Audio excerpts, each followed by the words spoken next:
Good morning internet. मैं पहुंच गया हूं पोलैंड और बहुत बहुत स्वागत है आपका क्राको में।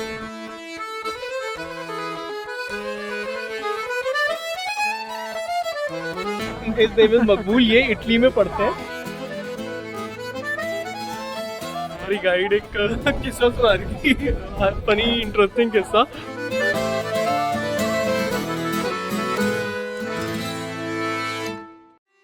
मैं कल रात को यहाँ पे पहुँचा था, बारिश हो रही थी और मैं एक्चुअली क्राको नहीं आया था, मैं आया था कैटोवाइस। कैटोवाइस यहाँ से 100 किलोमीटर दूर छोटा सा शहर है पोलैंड का, और क्राको का अपना एयरपोर्ट भी है, बट काफ़ी सारी फ़्लाइट जो बजट एयरलाइंस है वो कैटोवाइस में उतरती हैं। बहुत इजी पब्लिक ट्रांसपोर्ट है, सीधी बसेस चलती हैं, शटल बसेस, और बहुत ज़्यादा चीप आपको यूरोप के किसी भी सिटी से क्राको या कैटोवाइस के लिए एयरफेयर मिल जाएगा। मैंने फ्लाई किया बुडापेस्ट से केवल 35 यूरो में, 35 यूरोज़ में। ज़्यादातर ईस्टर्न यूरोपियन और जर्मन सिटीज़ से 5 से 6 घंटे की ओवरनाइट ड्राइव में आप क्राको पहुंच सकते हैं। और क्राको एक बहुत ही लाइवली सिटी है, बिकॉज़ यहाँ बहुत सारी यूनिवर्सिटीज़ हैं, तो बहुत सारे स्टूडेंट्स हैं और यहाँ का पार्टी कल्चर बहुत फेमस है। तो ये सिर्फ अपनी ऐतिहासिक साइट्स के लिए फेमस नहीं है, बल्कि यंग लोगों में बहुत ज़्यादा फेमस है एज अ पार्टी प्लेस। मुझे मिला है ये एक शॉप के बाहर एक्स थ्रोइंग।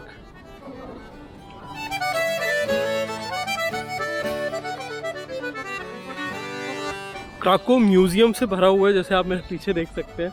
यहाँ पे बहुत सारे म्यूज़ियम्स के लिए लगा हुआ है। बहुत छोटी सी सिटी है, बट अगर आपने हॉलीवुड की वो मूवी देखी है शिंडलर्स लिस्ट, जो ऑस्कर शिंडलर नाम के एक आदमी के बारे में थी जिसने बहुत सारे जूस को वर्ल्ड वॉर 2 में बचाया था, तो वो एक्चुअली क्राको से ही थे। एंड आज भी उनका जो घर है वो एक म्यूज़ियम है। तो मैं अगेन कोशिश करूँगा कि अगर विज़िट कर पाया तो आपको ज़रूर दिखाऊँगा। वर्ल्ड वॉर 2 में लगभग पूरा पोलैंड डिस्ट्रॉय हो गया था। It was flattened to ground, including Krakow, except for some of the buildings in the old city. तो यहाँ पे जो आप देख रहे हो ज़्यादातर चीज़ें रिस्टोर्ड हैं।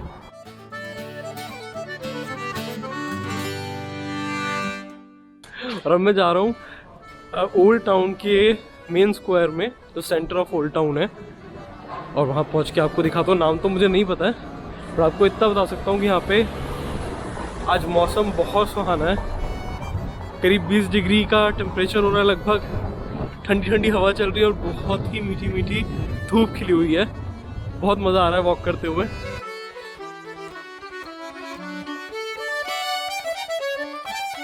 Unlike most of eastern Europe, Poland में कैथोलिसिज्म फॉलो किया जाता है, यानी कि रोमन कैथोलिक क्रिश्चियनिटी, ना कि ईस्टर्न यूरोप में तो ज़्यादातर जगह पे ऑर्थोडॉक्स क्रिश्चियनिटी फॉलो की जाती है वो। और यहाँ पर कैथोलिक ट्रेडिशंस को बहुत ही ज़्यादा स्ट्रांगली फॉलो किया जाता है, बहुत ही रिलीजियस माना जाता है लोगों को यहाँ पर, as compare to rest of Europe. Mostly ज़्यादा रिलीजियस होते हैं लोग पोलैंड के, ऐसा बोला जाता है।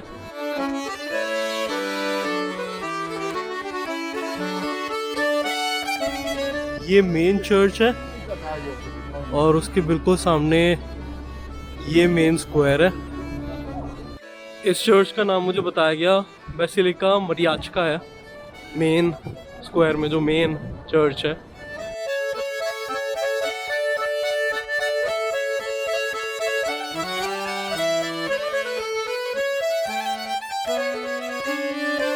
तो फाइनली मैं पहुंच गया हूँ टोरियांस्का नाम की जगह पर, जो एक फोर्ट टाइप कुछ है, और यहाँ से मैं ज्वाइन करने वाला हूँ एक फ्री वॉकिंग टूर। तो क्या कुछ होगा टूर पे आप देखेंगे ही मेरे साथ। मकबूल ये इटली में पढ़ते हैं, डेटा साइंस, एंड ये घूमने के लिए आए हुए हैं यहाँ पे क्राको पोलैंड में, इटली से। एंड ये जो हमारे टूर गाइड है, ये एक्चुअली 2 बार इंडिया जा चुके हैं, 5-6 जगह घूम चुके हैं, दिल्ली, आगरा, कलकत्ता, मथुरा एंड गुड़गांव के बारे में बता रहे थे मुझे।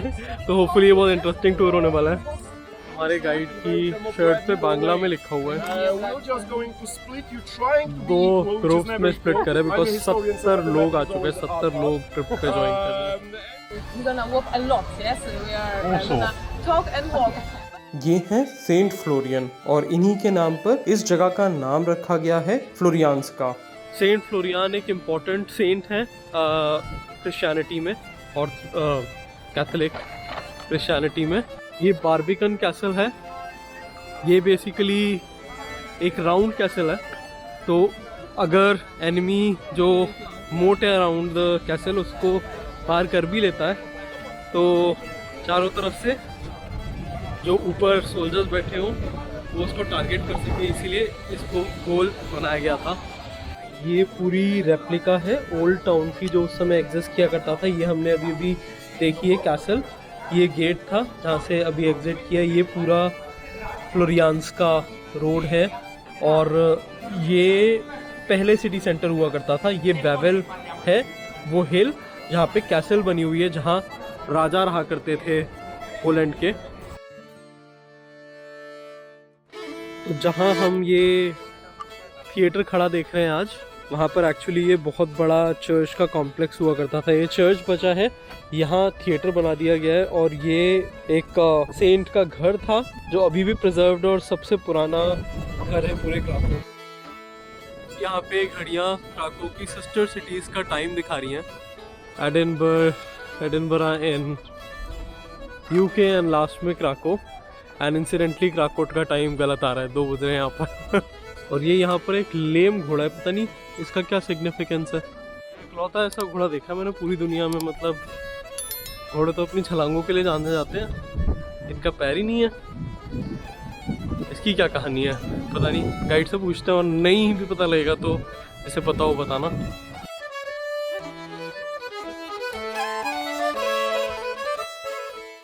म्यूजिकल परफॉर्मेंस हो रही है अंदर, वो दिन में 4 बार होती है, तो we are just in time to be able to catch that.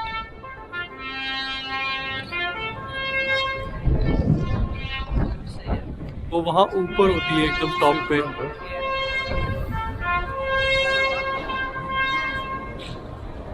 On the theater square, there is a statue of a horse, Yes. but the horse doesn't have a leg. So what is the story behind it? That's actually an interesting monument. It was given to us as a present, and you know we shouldn't turn down the presents from Malta. Yes, and it's even more stranger for me because it actually symbolizes the Maltan-Polish relationship. हमारी guide एक किस्सा सुना रही थी, funny interesting किस्सा। उन्होंने कहा कि मुझे पता नहीं है कि वो क्यों लेम है वो हॉर्स, और मैं बिल्कुल भी गेस नहीं करूँगी बिकॉज एक बार ऐसा हो चुका है कि एक गाइड से किसी ने कोई क्वेश्चन पूछा और उन्होंने अपनी स्टोरी इन्वेंट कर दी। एंड वो बंदा अमेरिका से था, वो टूरिस्ट, और उसने जाकर के एक बुक लिख दी उसके बाद और उसमें वो फॉल्स स्टोरी कोट कर दी और पूरी दुनिया उस गाइड को जानती है एंड बदनाम है वो गाइड। वापस आ गए हम उसी स्क्वायर में जहाँ से हमने आज दिन शुरू किया था। अब इसका नाम पता रहेगा स्क्वायर का, पहले पता नहीं था ना।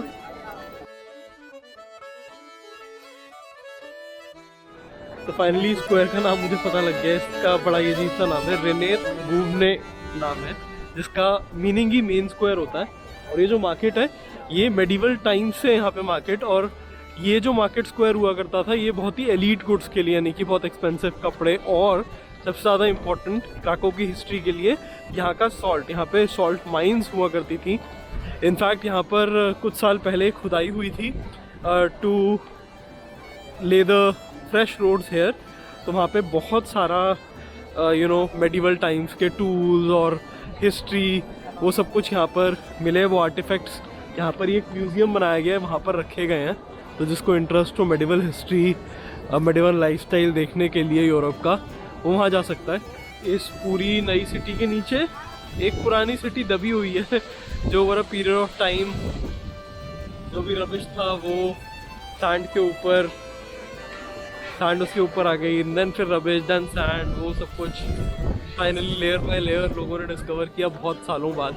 तो बहुत सारे ट्रेडिशनल गुड्स और सोवेनियर्स मिल जाते हैं। और इसकी हिस्ट्री ये है कि ये कई बार, बिकॉज लकड़ी से बना हुआ था पहले, तो फायर में डिस्ट्रॉय हो चुका और कई बार रिबिल्ड हो चुका। और ये जो है बहुत ही रेनाइसा स्टाइल में, इटालियन स्टाइल में बनाया गया, जो लास्ट रिकंस्ट्रक्शन है। और जो सेंट फ्लोरियन हमने देखे थे वो एक्चुअली प्रोटेक्टर थे इस सिटी के फ्रॉम द फायर। लकड़ी पे सारा शहर बना हुआ होता था मेडिवल टाइम्स में, इसीलिए कई बार वो जल जाता था, कई बार ख़त्म हो जाता था, फिर पूरा रिबिल्ड करना पड़ता था। मेडिवल टाइम्स में इस स्क्वायर पे सिटी हॉल के बाहर एग्जीक्यूशन हुआ करते थे, ये बता रही है हमारी गाइड। अब तो यहाँ बच्चे खेलते हैं मस्ती से एकदम।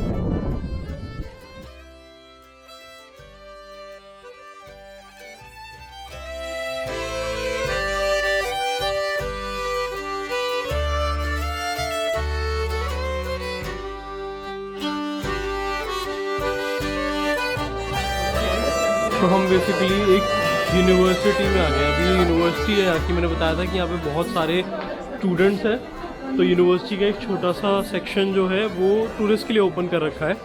14th सेंचुरी से है यूनिवर्सिटी, ऑक्सफोर्ड वगैरह जितनी पुरानी तो नहीं है बट डेफिनेटली स्टिल पोलैंड की सबसे पुरानी यूनिवर्सिटीज़ में है।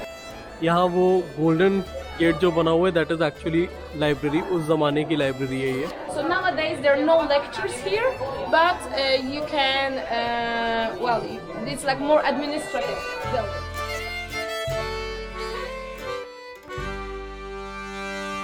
जो पोप जॉन पॉल II हैं वो क्राको से थोड़ी दूर वादी वासो नाम की जगह है, आई एम नॉट श्योर मैं सही से प्रोनाउंस कर रहा हूँ, वहाँ वो उनका जन्म हुआ था और क्राको में ही उनकी रिलीजियस पढ़ाई हुई थी सारी। ये उनका फेवरेट चर्च है।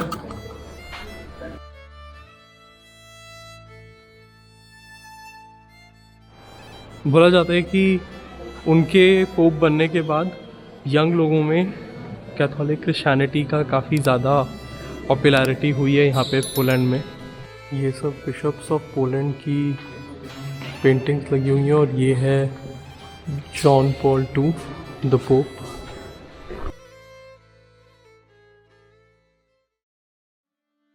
और के अपने फाइनल स्टॉप पे पहुँचने बाबल स्क्वायर और right in front of me let's rock hostel है, जो मेरा हॉस्टल है जहाँ मैं रुका हुआ, जो कि एक पार्टी हॉस्टल है जिसकी रेपुटेशन यही है कि वहाँ पर बहुत पार्टी करते हैं लोग। तो देखते हैं क्या पार्टी करते हैं।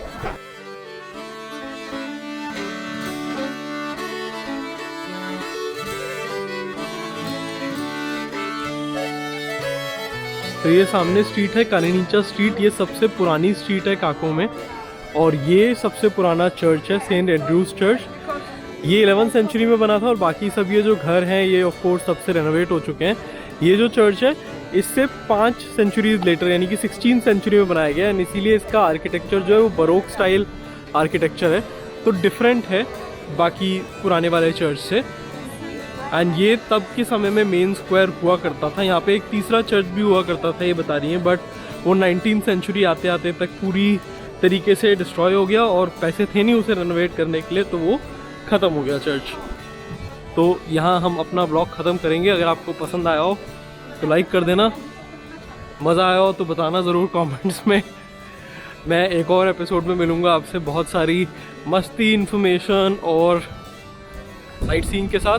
क्राको से बहुत कुछ आने वाला है, यहाँ पे सॉल्ट माइन्स देखेंगे, ऑश्विट्ज़ कंसंट्रेशन कैंप देखेंगे और भी बहुत सारी चीज़ें देखेंगे क्राको से।